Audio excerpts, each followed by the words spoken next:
Yeah. What do we got going here? Okay, Wendy, you want to take the roll call? Mike Thompson, Here. Carolyn Bertling, Here. Deborah Nelson, Here. Don Vanny, Here. Jan Schweddy, Here. Jessica Stickles, Here. Michelle Watt. Here. Madam Mayor, I move to approve the agenda as presented. Second. Question? All those in favor? Aye. Aye. Any opposed? Okay, we remembered how to do that after a month off. Welcome Yeah. back, council. So we have a long workshop this evening and we'll just jump right into our first item, which is the contract for banking services. And Kristen Garcia has joined us. Good evening, Madam Mayor, members of council. Before you tonight is a contract for banking services with Banner Bank. A few months ago, we received notice that Opus Bank was being bought out by a bank out of California called Pacific Premier Bank. At that time, they weren't listed on the state of Washington as an authorized bank that was allowed to do business with municipalities within the state of Washington. In addition to that, we were about less than a year of our current contract through Opus. So we decided to go ahead and issue a request for proposals to see kind of what services were out there. We did receive 3 proposals back, one from Banner Bank, one from Columbia Bank, and one from US Bank. So staff reviewed the proposals. We used rating criteria. We looked at a variety of different things. We did reference checks. We looked at pricing structure. We conducted interviews. We did online demonstrations that showed what our online experience would be with their different products and services. And after taking all that information into consideration, we did select Banner Bank as the bank that we would like to move forward with. The contract would be a 2-year contract with an option to extend for 2 years. If council next week decides to approve the contract, it would have an effective date of September 1, although we wouldn't go live until sometime after October and would probably take a month or 2 to fully transition everything over. I'm happy to answer any questions. Have any questions for Kristen on this? No. Thank you, Kristen. Thank you. Our next item is establish an online marketplace to support small businesses using the CARES Act funds. Sarah Lopez is with us. Good evening, Madam Mayor and members of City Council. So tonight I want to introduce a project. It's an economic recovery program item called the Arlington Online Marketplace. Our WSU consultant has recommended this program to establish an online marketplace for Arlington businesses to have a spot where they can sell items for our local residents. A shop local type place. We want to shop locally and we want to encourage it, especially with the upcoming holiday season. And to support the businesses, consumers can just go to one place to find the businesses and shop locally. Silly Valley Chamber of Commerce is willing to contract with Support Local for an entire year if the city will fund the project using the Corona Relief Funding, the CARES Act. So to set up the platform online, it's a 1-year subscription for now $9,500. And then we would also want to pay the Chamber of Commerce an additional amount of $10,000 to support the website and to provide support to the businesses and advertising. So the total project for this upcoming year from October to October would be $22,000. And we'd like to use the coronavirus relief funding. Some other cities that are also using the same platform are neighborhoods of Seattle, Ballard, Capitol Hill, West Seattle, and Hood River, Oregon, and Bend, Oregon.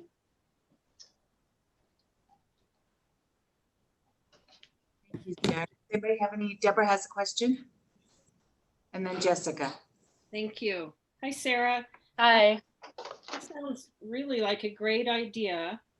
I just had a couple questions. So that 10,000 for the chamber, how many hours, you said it was kind of broken up to, let's see, what that 10,000 would cover, but I was hoping to kind of have more of a breakdown of like how many hours would the chamber person spend with our businesses in training them? Is it $10,000 worth or is it $5,000 worth of training time?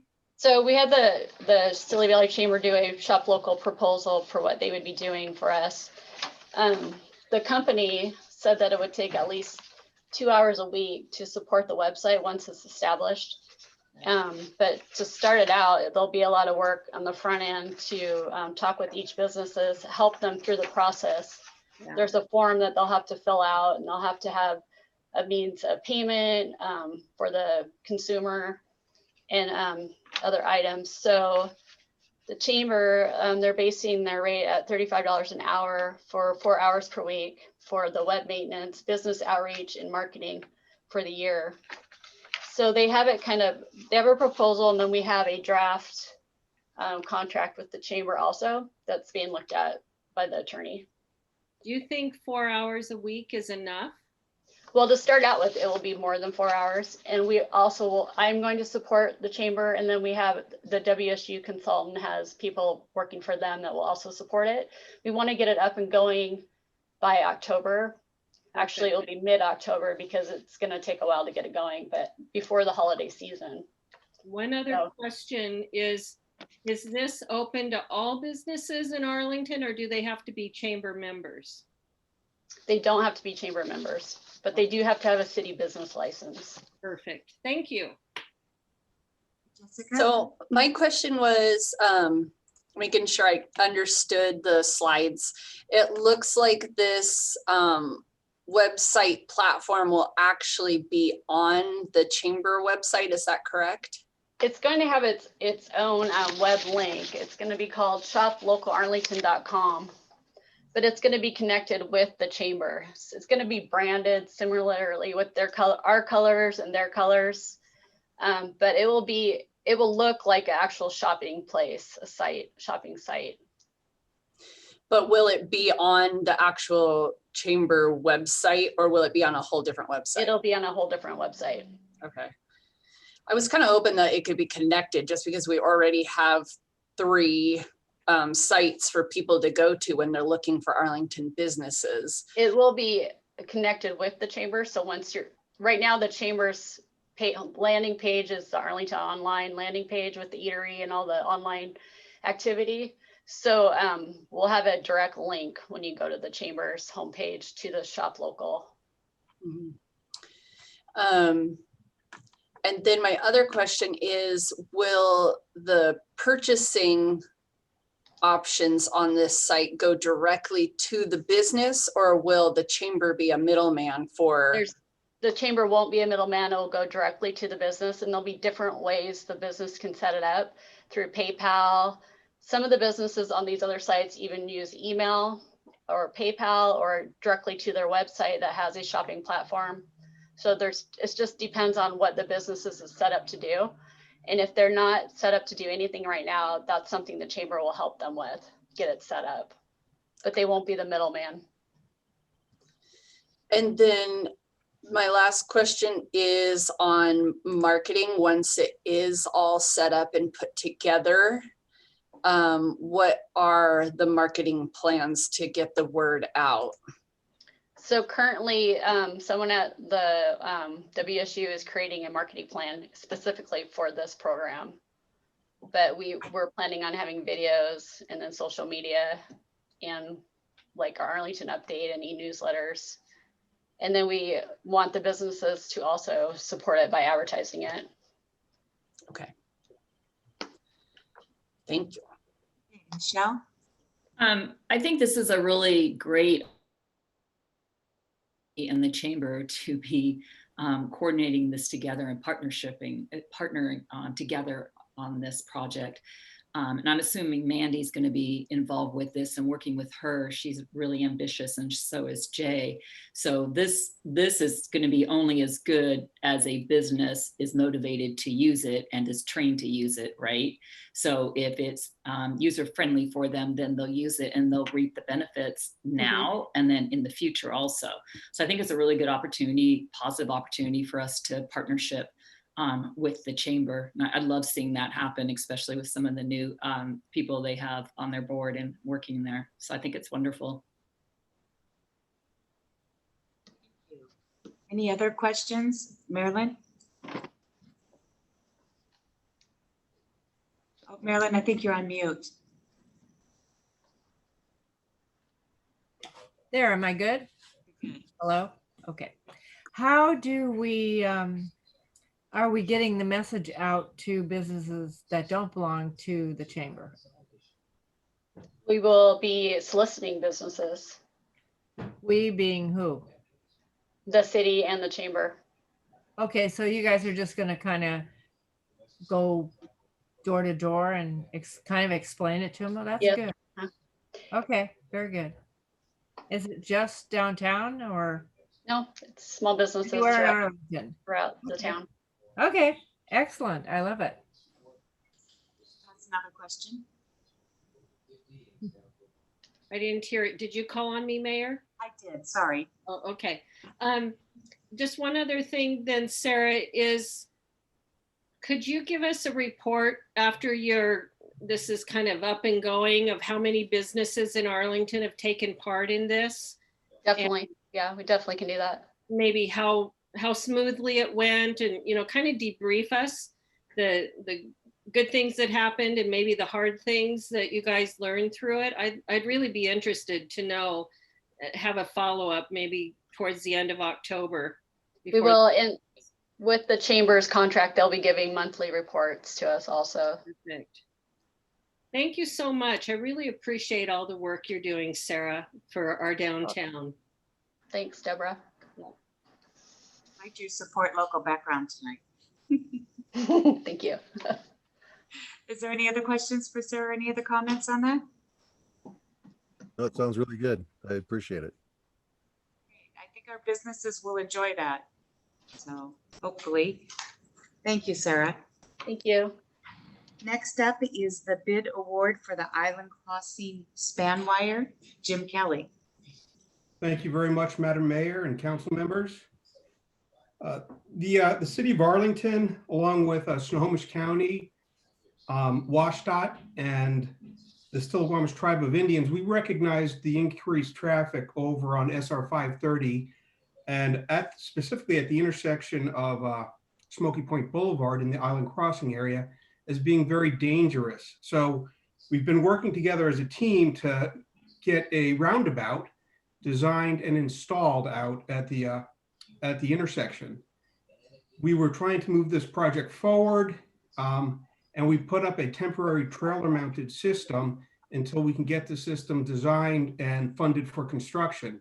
Given the COVID-19 pandemic and the downturn in the economic conditions, funding this intersection does not seem probable at this time.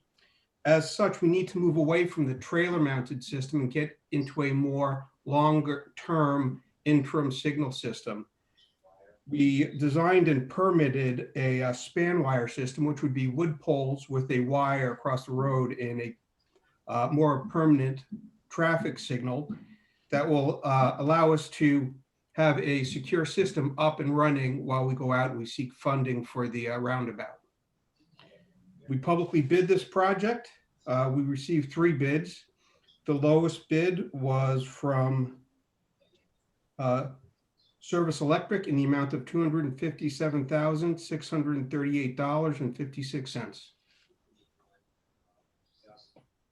Thanks, Jim. I see Jan has a question, and anybody else want to have a question on this? Okay, we'll go Jan and then Deborah. Okay, on the cost for this, I know that the pilot project paid mitigation fees. Was any of that left to go toward the signal? Yes, there is some money left over from the mitigation fees to go towards the signal. And the tribe wasn't willing to help with the signal, just the roundabout? Yes, at this time, everybody, the tribe is also in a little bit of an unfortunate situation with having to close their tribes down and lose a little bit of revenue stream. Plus, they have 3 transportation capital improvement projects going on right now. To the 236 widening project, a culvert replacement, and unfortunately, this is third on their list, is participating with the roundabout at the an island crossing. Okay. Do you happen to know if the roundabout, I mean, I know that you and I, wherever place where transportation is, and I know that they've discussed a new plan when the legislators go back next year. Is that 530 going to be on there, or we haven't gotten to that point yet? We haven't gotten to that point yet. We are still looking at a possible federal funding in a form of a stimulus relief package that might come through. This project was placed on that. It is still listed as one of Snohomish County's top 10 priority projects. Oh, good. Through SKIT. Okay, good. Thank you. Deborah? I was wondering, Jim, if since we're spending this money for this span wire signal, then when it comes time to the roundabout, does the city get any credit dealing with the state and the county and the tribes that we've already invested this kind of money into the intersection?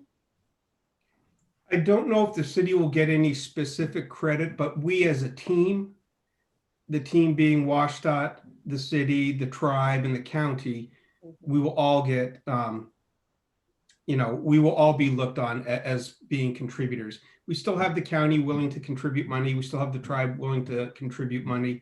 I don't know what WashDOT's going to do to contribute money, but yeah, we can get that from the legislature. But we're keeping track of all the funds that our yes. taxpayers are Oh, putting yes. forward. Okay, thank you. Any other questions or comments for Jim on this one? Thank you. We'll move to your next item, Jim, which is the resolution waiving bid requirements for a wastewater purchase. Thank you, Madam Mayor and council members. When we upgraded the wastewater treatment plant into a water reclamation facility in 2011, we added a membrane bioreactor. And the membrane bioreactor is one of the components is a very strong blower unit. And these are centrifugal pumps, 150 horsepower each, that blows a constant stream of air across the membranes to help keep them clean and help them to function. When we first started the plant, we had 3 pumps with a plan for a 4th pump to go in at a later date. With all the recent growth that we have been receiving lately, our plant seems to be running the 3 blowers continuously nonstop, meaning we don't have a spare pump right now. And we are going to be coming into the winter. We'll be able to make it with 3 pumps running continuously, but we need to have a spare pump should anything happen to one of our other pumps. So we have the opportunity to either redesign our blower system and purchase and publicly bid the pump system out, or we can just buy an additional pump as was planned for when the plant was originally designed. In order to do that, we have to sole source the pump to the same pump manufacturer as spec'd out in the plant's original design. I'm coming to you tonight requesting a sole source authorization to allow the city to waive Public Works bid requirements and allow us to purchase a blower directly from the manufacturer, Azern USA Corporation. Has a question? Go ahead, Deborah, and then Dawn. Okay. So Jim, I want to make sure with this blower that, just thinking the future, that this is a reliable company that we'll probably be working with for, 10, 20 years. And it's not a kind of a pivot time to rebuild or change everything, right? That's correct. This is a very reliable company. They make fantastic pumps and blowers. Okay, thank you. Alan? Yeah, Jim, the only question I have, and doesn't really regard to the sole sourcing. I see that and how that's to our benefit to go after straight to them. But my question is, if we're already brought all three of these pumps back up online with the growth that we've had, what's our situation going to be in the near future with all these future developments that we've already got on the table? What we're trying to get ready for is going into the wet season. Right now, we could probably get by with 2 blowers working, but our peak season for wastewater treatment is during the winter. So we don't want to go into this winter with having to run 3 pumps and then inadvertently losing a pump to some accident. Now, as for what are we going to do once we have 4 pumps? 4 pumps would be able to take us through for a few more years. We're going to have to examine that. And one of the opportunities for us to examine that is when we come to replace our membranes, which is scheduled for 2022. So next year in 2021, we're going to be working with several different membrane suppliers. Since we've built the plant, they have new membranes that have come out. Everything from flat plate membranes that also use hollow fiber to ceramic membranes. So we're going to be looking at different types of membranes to stick in our membrane bioreactors and then measuring them against how much airflow each one of these each one of these membrane types require. Okay, thank you. I'm sorry if it's a little bit complicated. I'm just still, like I say, I was just more concerned of, we got all this future growth already on the books and we're looking at, and I'm just, are we ready to accept all that future growth? Yeah, we're getting ready for it. We thought our plant would be, set for the future. We're gonna make it work. Good, thank you. Anybody else? Okay, Jim, we'll move to your 3rd item, which is the ordinance establishing a franchise agreement with Puget Sound Energy. Thank you very much, Madam Mayor, and council members. I do not know if there was a gentleman from Puget Sound Energy that wanted to make a statement today. Robert just joined us. Hi, Robert. Hey. So now I'm checking, am I on? Jim, are you having Robert present this? Is that? No, he wanted to make a statement before I present this. Oh, okay. Is it, and I can do that whenever is convenient for you guys. Go ahead, Robert. We'll start off with that. Oh, great. Okay. Well, good evening, council members and mayor. For the record, I'm Robert Knoll, and I'm the local government affairs manager for Puget Sound Energy here in Snohomish County. Just wanted to take an opportunity to reintroduce myself. I know I've gotten a chance to meet some of you in person, but I haven't gotten around to everyone yet, and COVID has certainly made that difficult these days, as I know you all understand. So I look forward to seeing everyone in person again at some point in the near future, hopefully. I just wanted to go on the record on behalf of PSE supporting this franchise agreement for natural gas in Arlington. We really appreciate the staff time that goes into these on your end. And so I also want to specifically thank Jim Kelly and Steve Piefel for all their work and helping us get this forward. Just to let you know, if there's any questions that come up tonight, we also have my colleague Justin McConaughey on, so he can answer questions if those come up. And that's it. Just respectfully request that you approve this franchise, and hope you guys have a great evening. Thanks very much. All right, back to you, Jim. Well, thank you very much, Madam Mayor. This item coming before you is a franchise agreement that has taken several years to work out with Puget Sound Energy. Now, Puget Sound Energy has been providing natural gas throughout Snohomish County, and we incorporated them into the city when we annexed Smoky Point. So we brought them into the city quite a while ago, and they've been providing gas to our residents and our businesses. However, we've never had a franchise agreement. This oversight got brought up by Justin in 2017, and we've been working back and forth trying to get the franchise agreement established. It has taken some time, but it is now has been reviewed. It's been approved by the PSE legal team. It's been reviewed by Steve Piefel, who's done a lot of work getting this franchise agreement going, and is now being presented to the council and recommended that we approve the agreement. Thank you. Does anybody have any questions or comments on this item? Jim, when it comes in our packet next week, could we also attach a map to it so we could see where those service areas are? I will definitely do that. Okay, thank you. All right, thank you, Jim. Thank you very much, Madam Mayor and council members. And thank you, members from PSC who joined us. Okay, so that brings us to item F1 through 9, which is a review of the 2020 comprehensive plan docket items. And I'm going to turn it over to the very capable Mark Hayes to take us through all 9 items. Great. Thank you very much, Madam Mayor, members of council. 9 items, so my voice is going to be shot by the time I'm done here, so bear with me. Item number 1 are proposed changes to Title 20, Chapter 2036, which is the zoning districts and zoning map. So currently we only have 3 zones within the city of Arlington.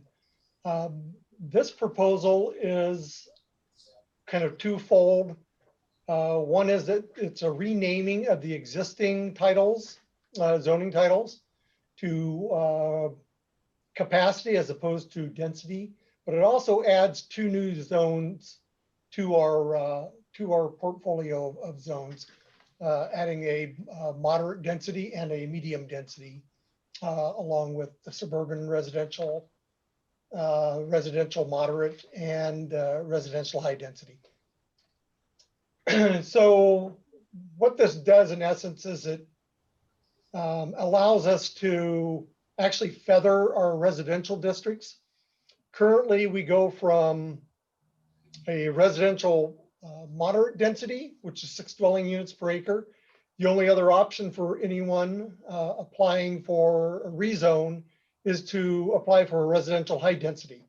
So there's a contrast, great contrast between residential moderate density and a residential high density, but that is the only choice that is available currently. And so this would allow for this graduation of densities throughout the city as rezones come up forward. One of the other items within the within Title 20 in Chapter 23, 26, or 36, excuse me, is the creation of a commercial corridor district. And so if you remember what the existing zoning map looks like, we created the horizontal mixed use overlay across Smoky Point Boulevard from 173rd to almost 200th. It left the underlying zoning as is. And so what this does is it really clarifies and allows for that underlying zoning to change to a commercial zoning as opposed to a residential zoning on the underlying. The overlay is still applicable to this, but we just want to make sure that this is very clear that that underlying zoning is a commercial type zone. There's a couple of other items in here where there's been some rephrasing and allowances in the other residential zones. One that I will bring up is within Old Town Residential District is the ability to do, currently you can do duplexes in Old Town Residential. We'd like to be able to bring forward being able to do triplexes and fourplexes within that residential district. Those would be done with very strict design standards, and those design standards will be developed. We actually have put money aside to develop those design standards next year in the next budget. And what it will do is it'll make sure that the proposed development in the way of a duplex, triplex, or fourplex will meet several things. It'll meet the massing of the neighborhood, so it can't be any larger than any other residential structure within that neighborhood. That means massing, footprint of it, and height of the building. It also has to replicate whatever the primary architectural style is of that neighborhood. And so those are items that will, if someone applies for a triplex, we'll go through a rigorous review process in order to approve for that to be constructed in Old Town Residential District.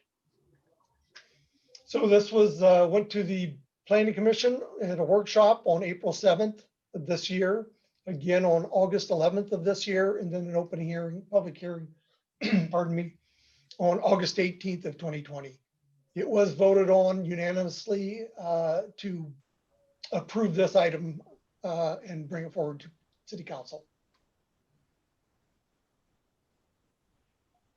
Jan and then Deborah. Okay, and I read through all that, and I've talked to you before about the master plan neighborhood, and on the map, of course, East Hill is that, and then I noticed that we on 172nd up close to the roundabout. Could you explain that master plan overlay verbally? I read that several times, but I would just like a better grasp about what it means. Certainly. So as a part of the condition of the annexation of that area into the city of Arlington, there were some provisions that were established for a master plan neighborhood. Part of those provisions were that 50% of that land area would be as residential moderate density. 50% would also be as residential high density and or commercial. So it was a 50-50 split of the area. Because it is a master plan neighborhood, we can look at that entire area and reevaluate what and what type of development we deem as necessary or is correct for those areas. So we'll go through a process of a master plan where the developer, typically they'll do an assemblage of properties up there so they have the controlling interest. They'll bring forward a master plan of that entire area. We will review that. Planning Commission will review it. Then it will come to City Council for review and approval. Then that developer can move forward with what's been approved by the city in the way of a master plan.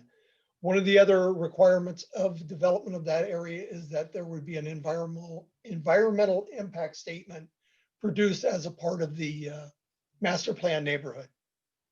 So as you can see, the areas on that zoning map were left as a ultra low capacity zoning, simply because that's what it is currently. There are no utilities to serve that area.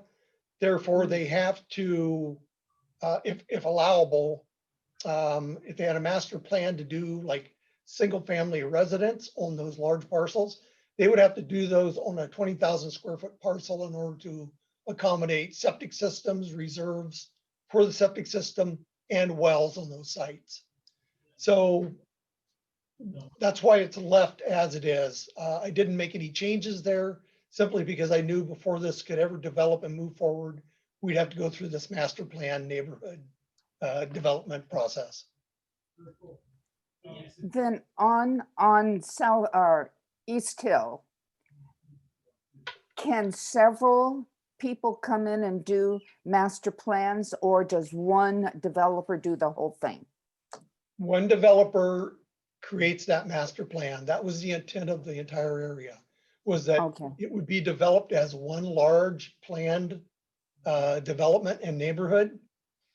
And so really what happens is that if you have someone who assembles the majority of the property and has the controlling interests of that and moves a plan forward, there's opportunity for all of the property owners to have their input in creating that master plan. But if they don't take advantage of that opportunity for the master plan and have input to that, if that plan were adopted by the city, then that's what they would have to abide by if they develop their own properties individually. Okay, thank you. Otherwise, you end up with a haphazard development. So it would be no different than it was in, in unincorporated county where you have different developers doing different things. So there's no unity to that design or the function of the neighborhood. And since it's one of our last areas, it's really important that we do it right. Thank you. Correct. Can we move on to Deborah's questions now? Okay, I just have one. I was curious. I know that as I was reading through this, that the Planning Commission voted unanimously. And so, but was there any public comment from anybody in the public hearing section? There was no public comment. Okay, thank you. I believe if there was any public comment on any of these, it would have been part of your packets, Council. That's, So if I you don't assumed see any that. of these, yeah. Just wanted to make sure. Thank Be you. worried about our time because it's getting dark behind Dawn. It is. Okay. All that smoke. Want to move on to the next one, Mark? Yes, so the next one is the, I'm trying to scroll through my documents here. The next item is the airport business park rezone. And if you review the map that is in front of you in your packet, you will see that the outline of the existing business park on that map in the dashed line.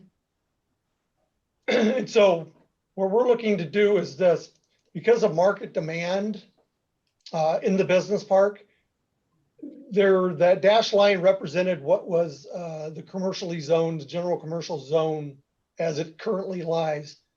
So we have two projects that have come forward and made application, and one is actually in the middle of doing their clearing and grading on the property. But for those uses to occur, they could not occur in a commercial zone. And so that kind of shed light onto what the market demand is here. The market demand is really for a business park and not commercial.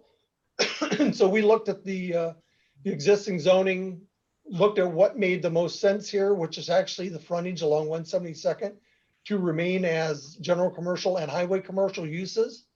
But everything from that area inwards into the business park, the demand is there for business park property and not commercial. Are there any questions for Mark on this one? Yes, I did have one, sorry. So the airport property north of there, that's the triangle, is that not going to be part of the business park?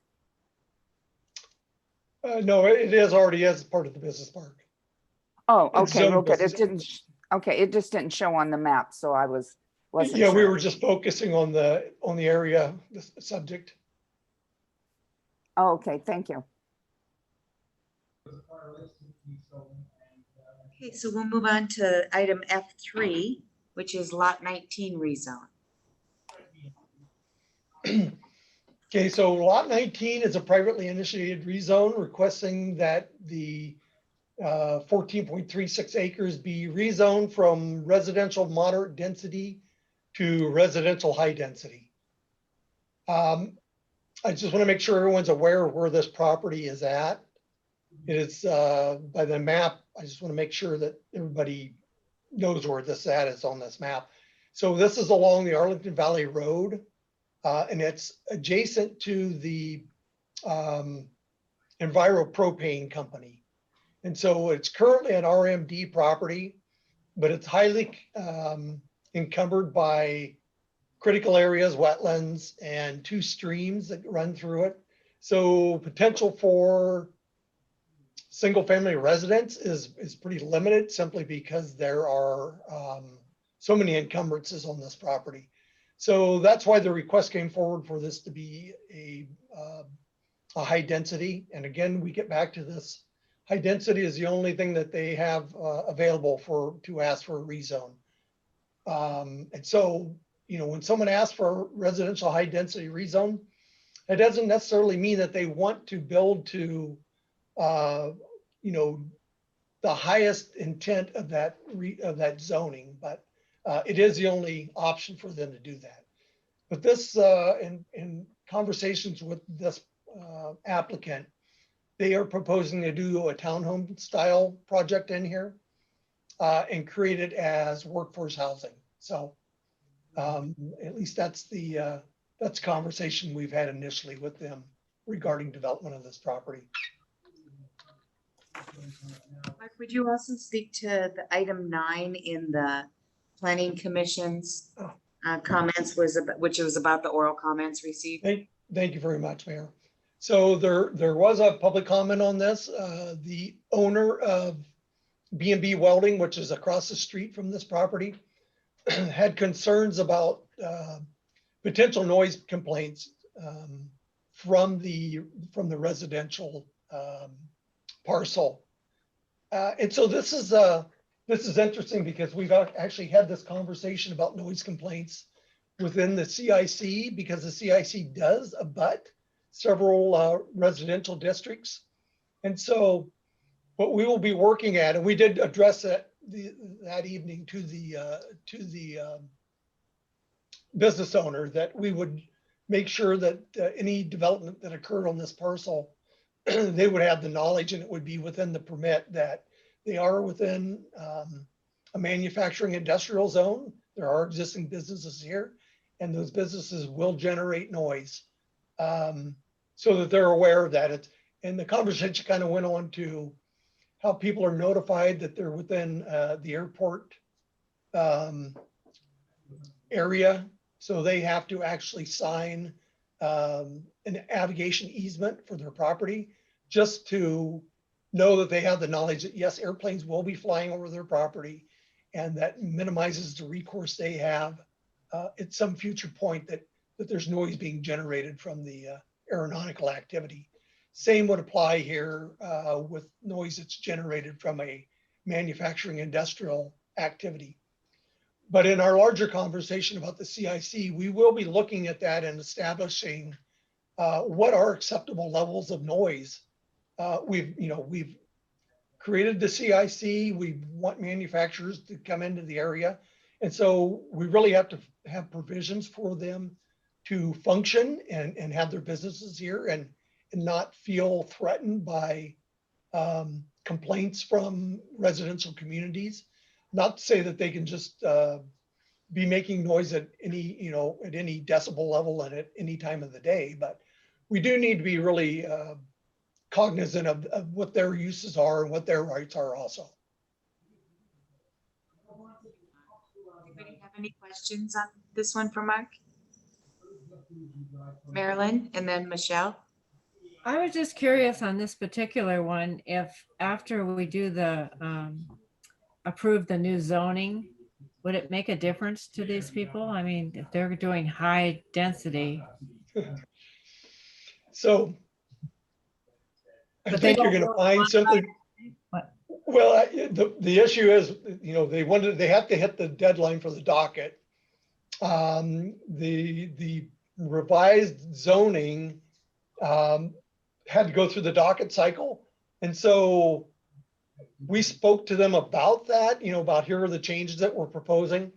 Mm-hmm. They didn't want to wait another entire year to see whether or not the proposed changes to zoning were passed and adopted before they could apply for something. And so that's why they applied during the docket process. And of course, their only option is RHD zoning. So, but I don't think you're going to see any type of zoning or any type of density out of this property, simply because it's so encumbered by critical areas and the stream corridors.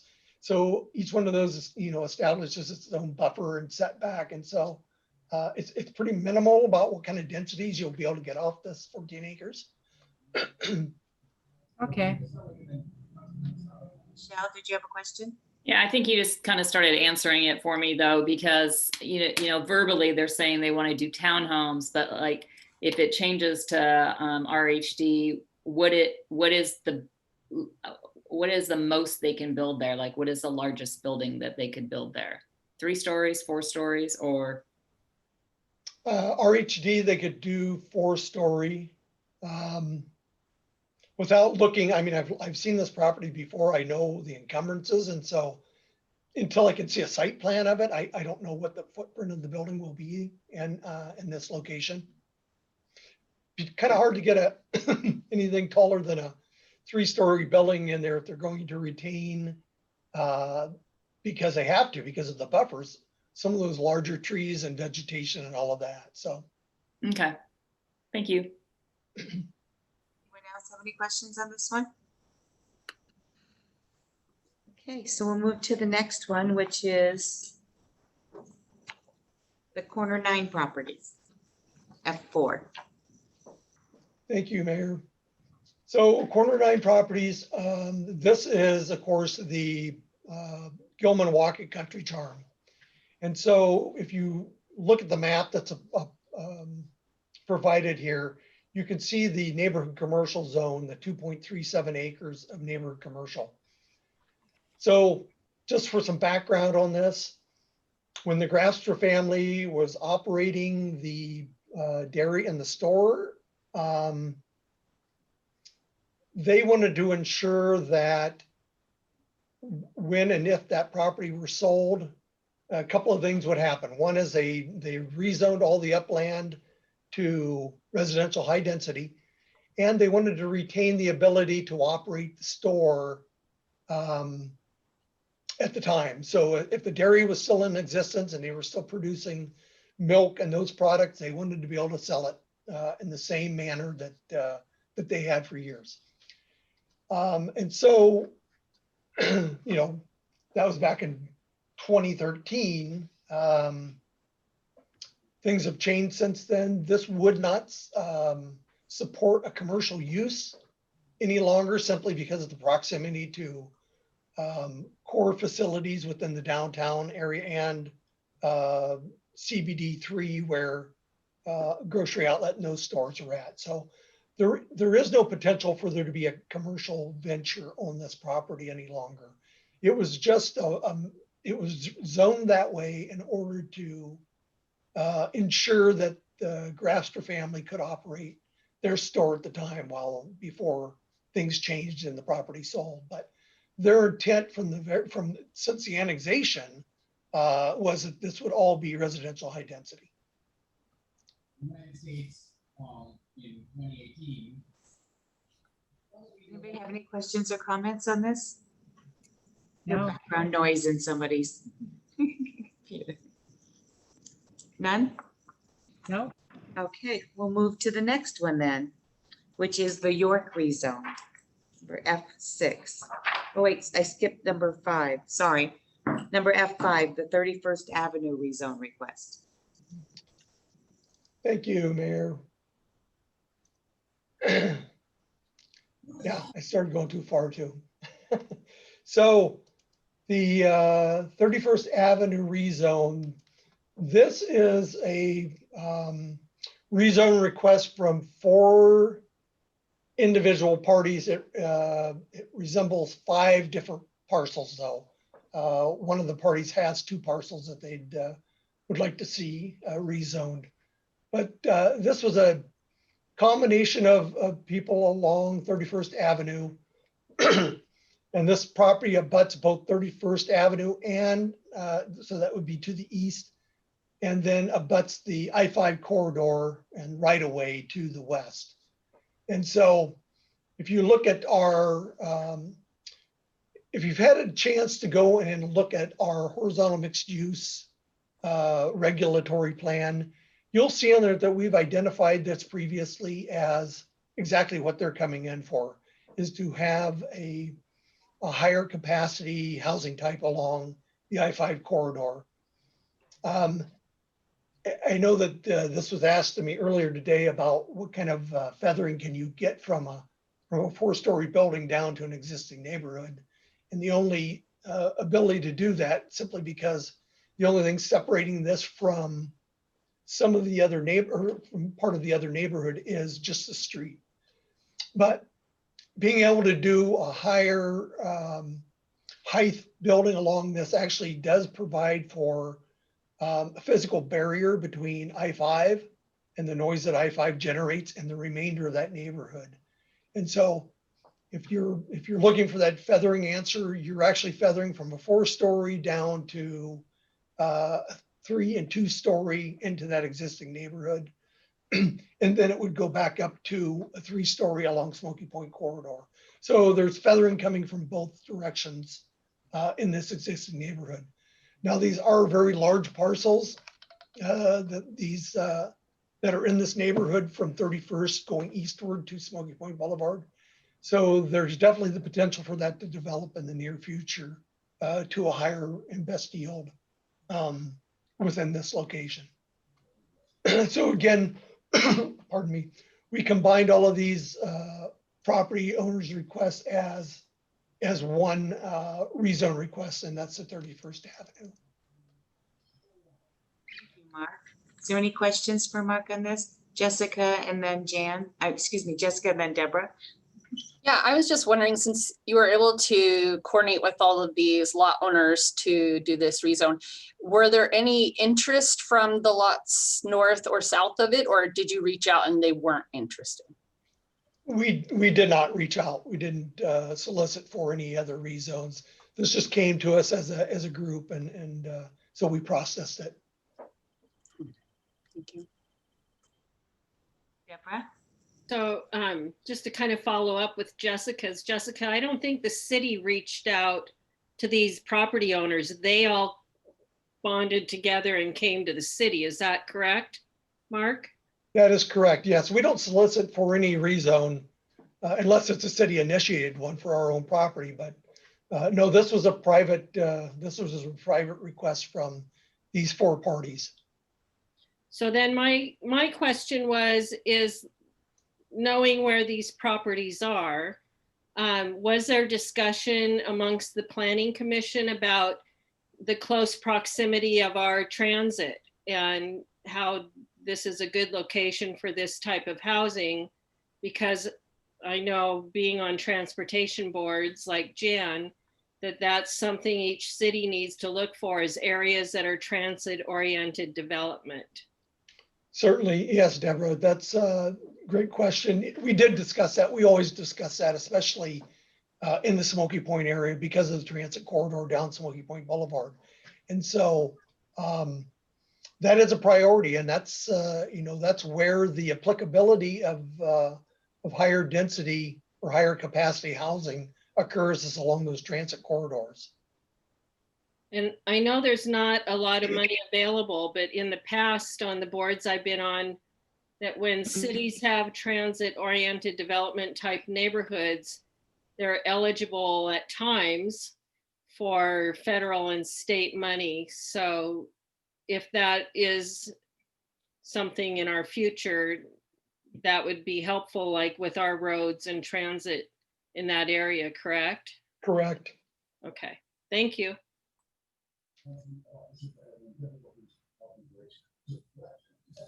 We'll look at item F6, which is the York House rezone. Thank you, Mayor. So I want to give you a little background history on this. So at the December 18, 2017 council meeting, council voted to surplus this 0.56 acre adjacent to York Park, known as the York House.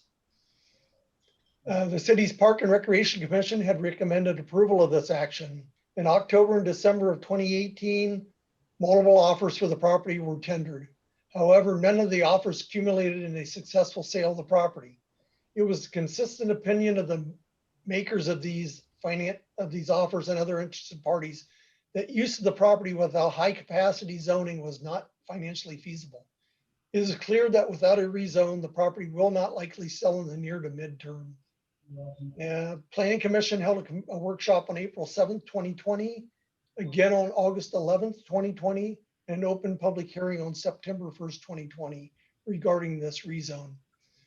One of the other items I want to bring up about this property is that we did do our due diligence. We went out to market and we met with numerous people regarding this property. We went from single family residences to townhomes and 2 apartments. Each one of them had the same comment because there are no utilities serving this property. It's so expensive to run the utilities, both water and sewer, to this property to service it, that nobody could make it work out financially without being able to get some higher density or capacity out of this property. And so the last potential purchaser of the property came back with a proposal that it would take 18 apartments for him to be able to financially develop this property and provide for the utilities to the street frontage. And so I just want to let you know that that's, there was due diligence that was done by staff regarding this property. Currently, there are no purchasers for this property. Is that correct, Mark? That is correct. Jan? I actually have a couple of things. First of all, I know we have 2 new council members, and I just wanted to make note that when this came to the council 2 years ago, and we had an open public meeting for all of the rezones, and no one from the neighborhood came and spoke against it. The one person who spoke against it didn't live anywhere close to it. The other thing I had the question on, and within the document somewhere it was saying the money, because this is city owned, the money would go into the Parks Capital Fund.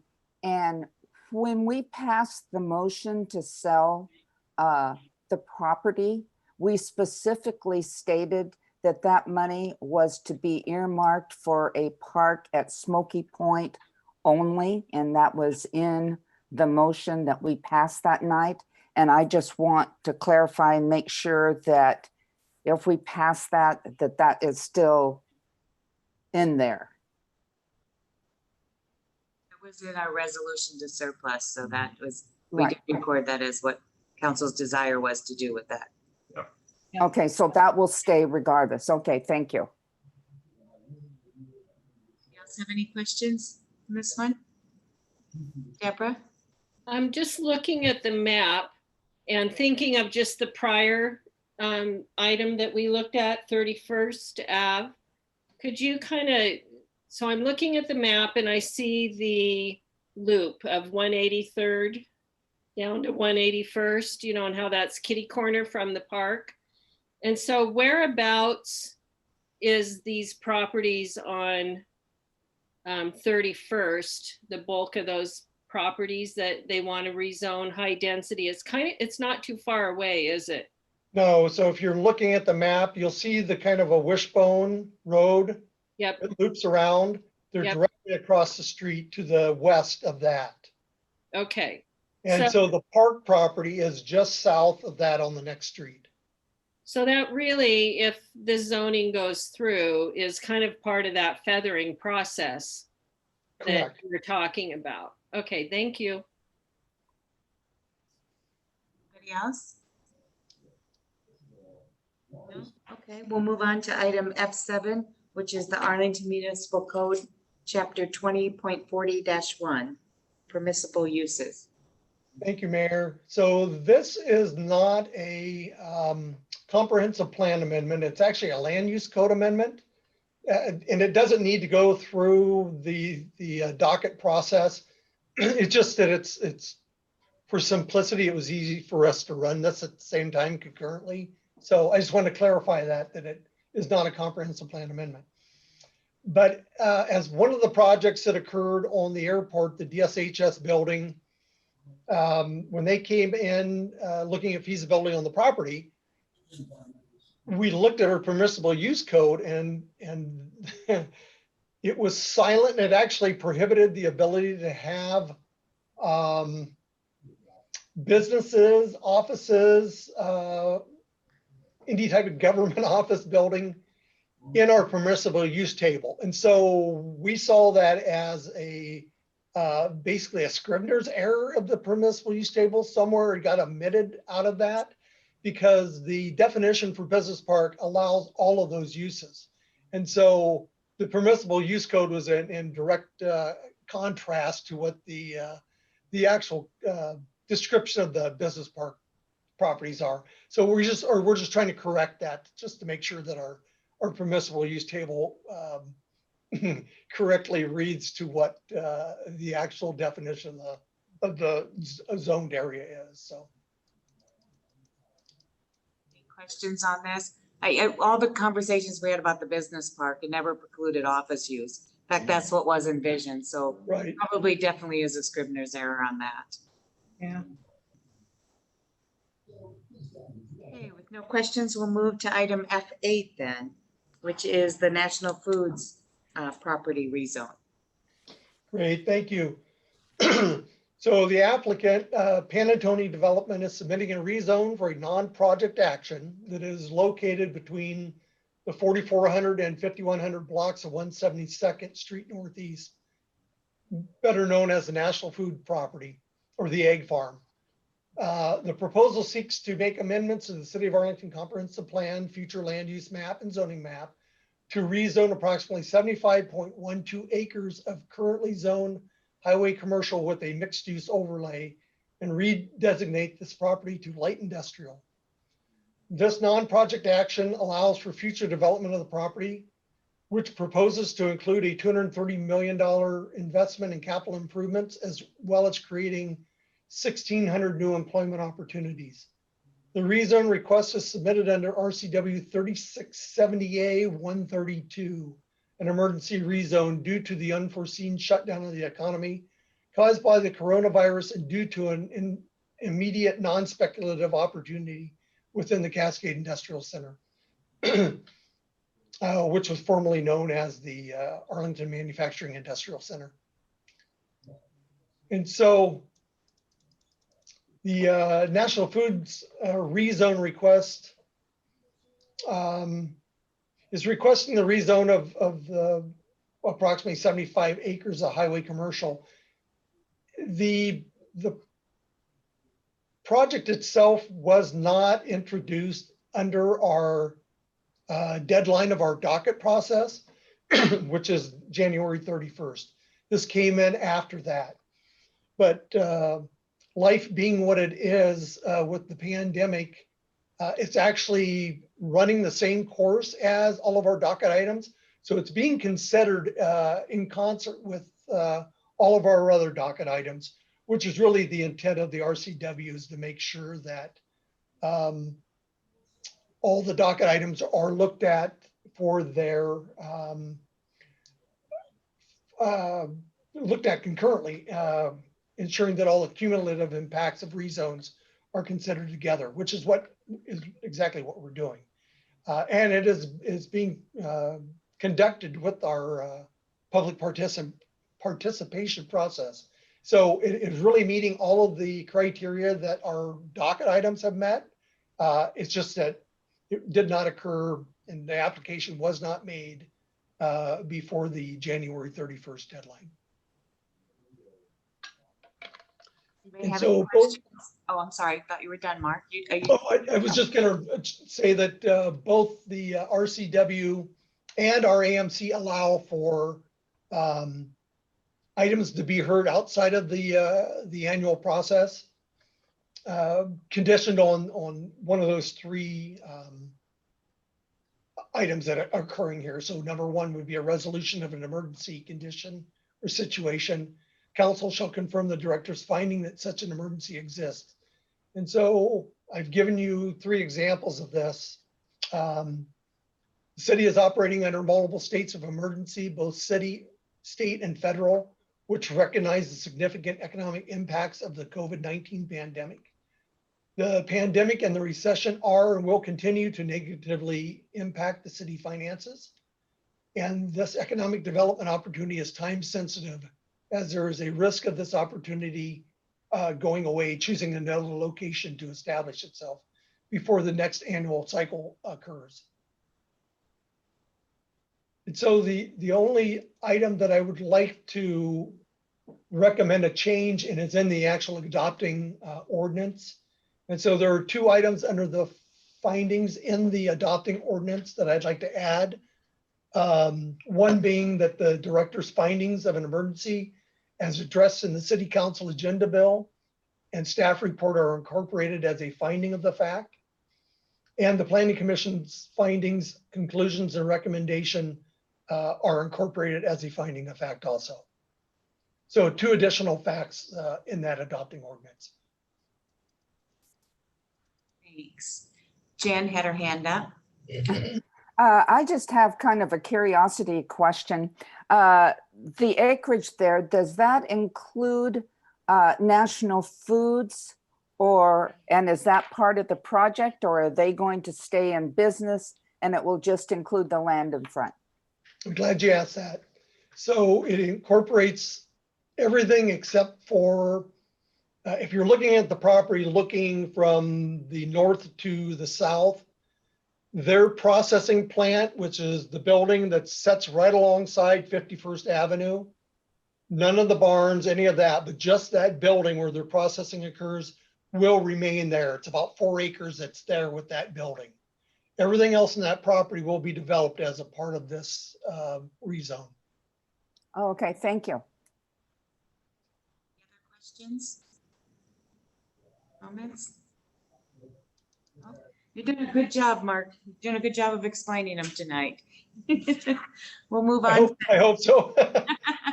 We'll move on to F9, which is the North Point development. And again, emergency rezone request, a non-docket item. So the North Point rezone request, same conditions here. We're using the same criteria that we did with the Pan Antonio request.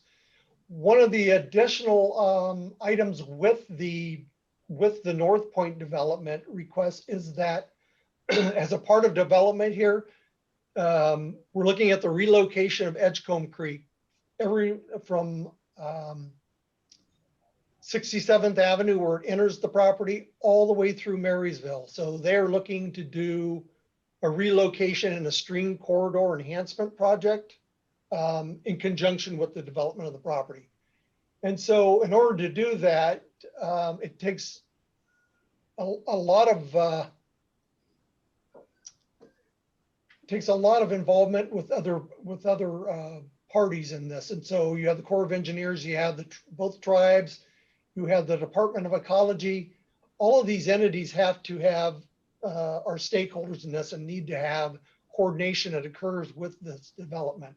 And so in order for the investment and the investors to want to invest in this, they have to make sure that these things can move forward in a timely manner, just for their confidence to move forward. So besides the emergency criteria that we're looking at, this is also a way for them to establish this coordination early on in this process and get everyone's involvement and buy-in into the stream relocation of these properties. And this has gone, this thing has expanded from 226 acres. It's now over 400 acres. And so it's gone from 5 to 7 to 9 buildings within this whole North Point development proposal. So a lot of job creation is being proposed out of this project. Thank you, Mark. Deborah has a question. Well, I just kind of more of a comment on these last 2. I'm glad to see that you were able to work them through the whole process. It gives me confidence to know that they've, gone before the Planning Commission and the public hearings. But what I'm happy to see with these 2 also, though, is thinking about the future and knowing that, right now our country's heading into a recession. I've read economic forecasts and it's not looking good nationwide. And so I think it's wonderful that we have these opportunities to bring jobs in the next few years to Arlington for hopefully Arlington residents and the people that live around Arlington.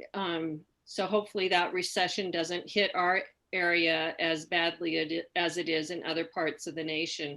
So I feel like this is just really important for the future of our citizens. And so I want to thank you and your staff for working with these people to bring this forward, kind of thinking outside of the box and finding these rulings. So thank you, Mark. Great, thank you very much, Deborah. And totally in agreement with you. These are opportunities that we need to move quickly and take advantage of, given the times that we're in right now. I mean, even in the best of times, these are great opportunities, but given where we are at this point in time, these are kind of blessings to our community. Mark, I want to echo what Deborah said, and I also want to thank you. I know this has been a challenging with all the restrictions around this pandemic and how we can meet and when we can meet. And the people that have made these requests to the city have been extremely patient, and it's cost them financially because we haven't been able to have public meetings and we had to redevise new ways of doing business. So I want to thank you and your staff for the multiple presentations you've given council and the many public hearings and planning commission meetings you've held on them as well. It certainly Thank was you a very much. challenging year. Hopefully the docket won't always be this long and drawn out. As with the Panattoni, those are the two provisions I'd like to include into the findings. The same that I suggested for the Panattoni. So will you modify those for us for next week then? I definitely will. Yes. Okay, thank you. Thank you. All right, Paul, do we have any administrative report this evening? Nothing additional this evening. Okay. I don't have any additional reports. Do we have any members from the public on the line, city clerk, that wish to speak? No? Okay. We're going to have an executive session this evening, but before we do there, before we turn to Steve and adjourn to that, and you won't have to do anything, council, you'll just automatically be taken to another room. But let's finish up our business with the any council reports and then what we want to see, if anything, on the consent agenda for next week. So first, any council reports? Any council member have any reports? No, Roxanne is shaking no. Okay, Jessica.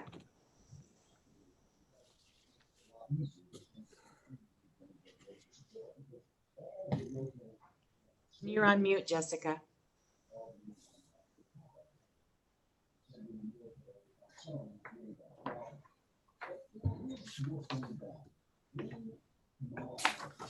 I'm looking through my notes because we just had our public safety meeting, but as you guys know, they're usually a month or two behind. So, and especially with us not being able to meet last month. So mine are all from July.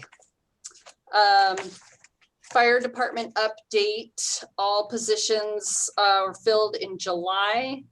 There was an uptick in overtime about half the month because of employee sick leave.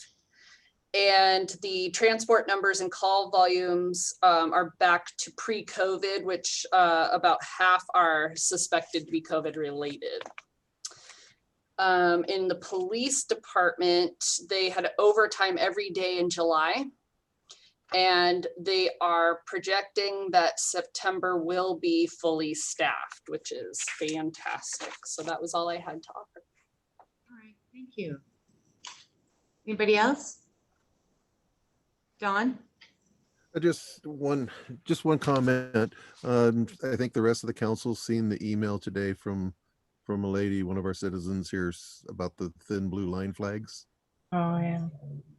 But I was trying to find out what the status is of our flags that were donated to the city to fly over that period of time in May.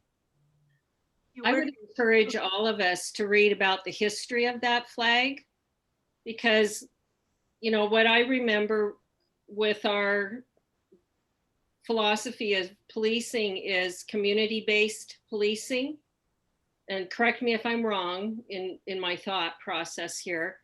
And but that flag stems from military background. And so, and I hear the heart of the person who sent that letter, but I feel like, you know, we did the special resolution this year for supporting the police. And we had a very long, wonderful presentation from our police chief explaining our policing. So I think we've done an adequate job in supporting our police here, and we do by voting in all that they need. We've been a council of action of supporting our police and continue to be. So If I can just add to that, Deborah, we will respond to the lady who emailed the council and myself on that. We're preparing it. We want to encourage all of our residents to support our great police department in Arlington as much as we do and show respect for them. And we want to do it in ways that doesn't create or put them in positions of creating divisiveness in our community. And unfortunately, those flags are one of the issues when we flew them over Police Week, created quite a bit of divisive input to the city. There is a misunderstanding of what the roots of the flag are and what it represents. And in our divisive society, people are married to their beliefs. And so Paul and the staff worked on sort of our practice on Olympic Avenue was that we will fly the American flag. The flag of our country is what we will fly on Olympic Avenue.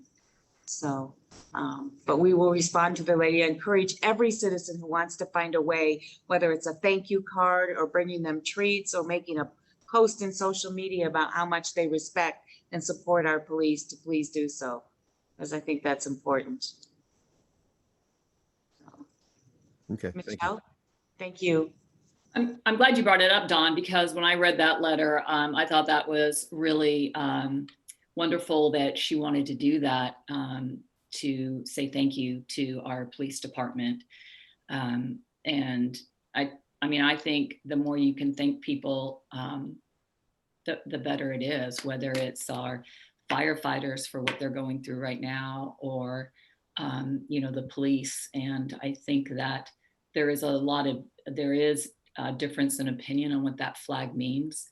And I look at that, the flag is their symbol, the police department symbol, the respect of fallen police officers in the line of duty. And so I think when that flag is put on a jacket or anywhere, it's really them honoring their fallen members. I don't see anything divisive about it. And I think that we'll never come to a conclusion on what it means, that it means the exact same thing to everybody.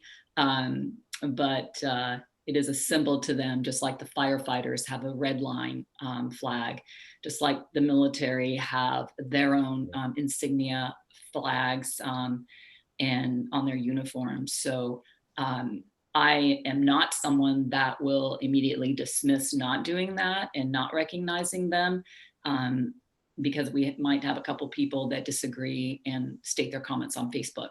So I'm glad you brought it up, Dawn. I thought about it when I read it and wondered what a great way to thank people, especially what's going on right now. And I think there's no better time than to thank and honor than right now. So. Exactly. And I think that was some of the wording in her letter to us was that it basically, they thought it too as a good way of the community was also thanking our law enforcement stuff by seeing them flags flown.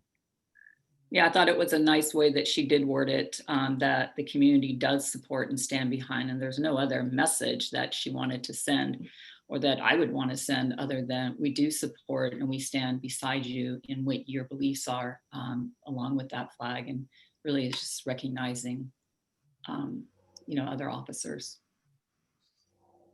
Thank you. Yeah. Thank you. I totally agree with you. So the consent agenda items, I had kind of marked 1, 4, and 5. 1, 4, 5. I agree with 1 and 4, but I was kind of thinking 5 because I know that people, and I've seen on Facebook, people have been concerned about lines going outside of Arlington for gas, electric, the whole thing. So we have 1 and 4. Anybody want to add or remove any more? Fine. Everybody in agreement with 1 and 4? Yes. No disagreement there. All right. Now, Mr. Pifel, I'll turn it over to you. Yes, thank you, Madam Mayor. We do have a need to have an executive session to discuss pending litigation and potential litigation. I would estimate 20 minutes is all that's required for that. And I'm not asking the council to take any action following the executive session tonight. Okay, so we'll adjourn from our regular meeting into the executive session, and we'll come back here in 20 minutes.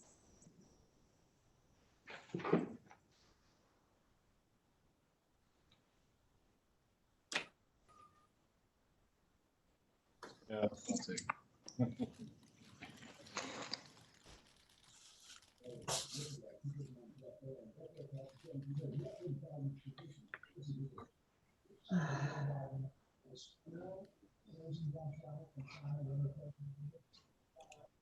I feel like we should get up and go to a different room.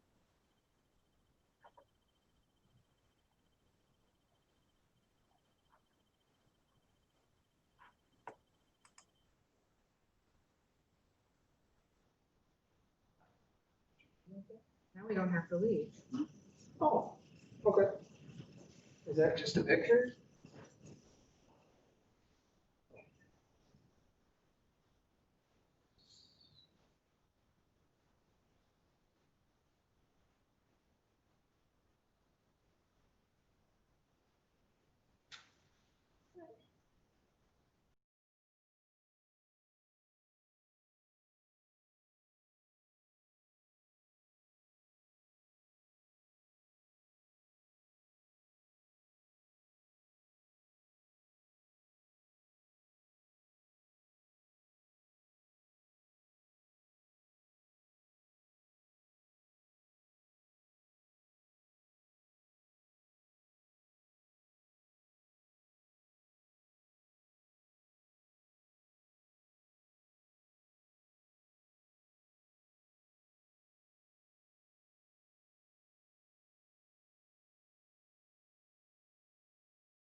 Bring us back the multiple screen.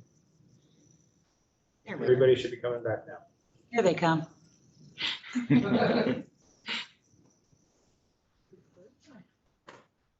Just missing two of them. Yeah, Don, yeah, there they are. There they are. All right. So we came back and resume the council meeting at 8:40. Anybody have any other business, or I'll entertain a motion to adjourn? Okay, Madam Mayor, I move to adjourn. Second? Question? All those in favor? Aye. Meeting adjourned. Good to see you all again. Have a nice weekend.